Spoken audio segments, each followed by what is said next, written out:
జ్ఞానవాణి శ్రోతలకు ప్రశాంత ఉషోదయ దీవెనలు. ఈరోజు మీరు నేను కలిసి ధ్యానించే పునీతులు పునీత కొర్నేలియస్ గారు. నా నిమిత్తము, నా సందేశం నిమిత్తము తన ప్రాణమును దారబోయేవాడు దానిని దక్కించుకొనును. దేవుని చిత్తమును నెరవేర్చువాడే నా సోదరుడు, నా సోదరి, నా తల్లి అని యేసు చెప్పెను. ఈ వాక్యాల అనుసారం జీవించిన పునీత కొర్నేలియస్ గారి గురించి తెలుసుకుందాం. పునీత ఫబియాన్ గారి అనంతరం పునీత కొర్నేలియన్ గారు క్రీస్తు శకం 251 ఏప్రిల్లో 21వ జగద్గురువుగా శ్రీసభ పాలనా బాధ్యతలను చేపట్టారు. వీరు ప్రఖ్యాతి కొర్నేలియస్ వంశానికి చెందిన రోమన్ జాతీయుడు.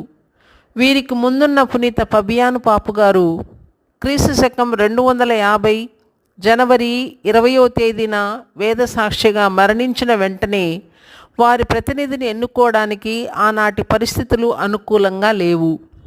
దేశ చక్రవర్తి సాగిస్తున్న దారుణ హింసాకాండ వల్ల శ్రీసభ చాలా ఇబ్బందులు పడాల్సి వచ్చింది.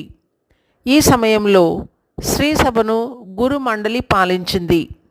ఈ మండలిలో నొవాతియన్ ఒక సభ్యుడు. ఆయన పోపుగా ఎన్నిక కావాలని ఆశించారు. కానీ దేవుని చిత్తం చొప్పున గురువుగా ఉన్న కొర్నేలియస్ గారు జగద్గురువుగా ఎన్నికయ్యారు. ఈలోగా తనే అసలైన పోపునని నొవాతియస్ ప్రకటించుకున్నారు.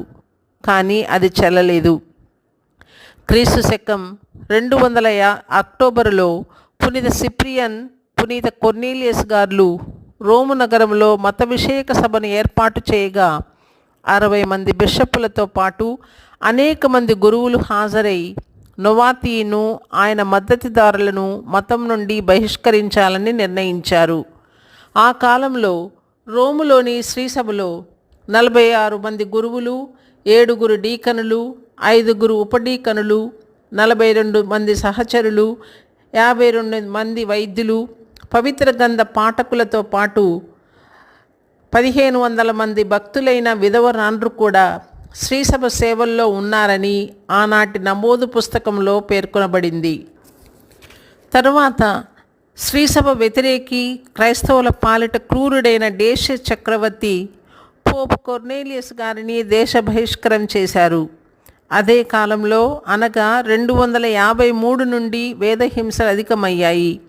అప్పటి చక్రవర్తి గల్లూస్ కొర్నేలియస్ సింతూస్ సెల్లయో పట్టణంలో క్రీస్తు శకం 253లో హింసింపబడి వేదసాక్షి మరణం పొందారు. కొర్నేలియస్ అంటే కొమ్మవలే దృఢమైన అని అర్థం. ప్రార్థన. ఓ ప్రియ పరలోకపు తండ్రి, నేను ద్రాక్షవల్లిని, మీరు రెమ్మలు అని చెప్పిన యేసు వాక్యానుసారం మేము ఎల్లప్పుడూ దేవుని చిత్తాన్ని పాటిస్తూ మీ సోదరి వలె జీవించే యోగ్యత మాకు ప్రసాదించండి. ఆమెన్.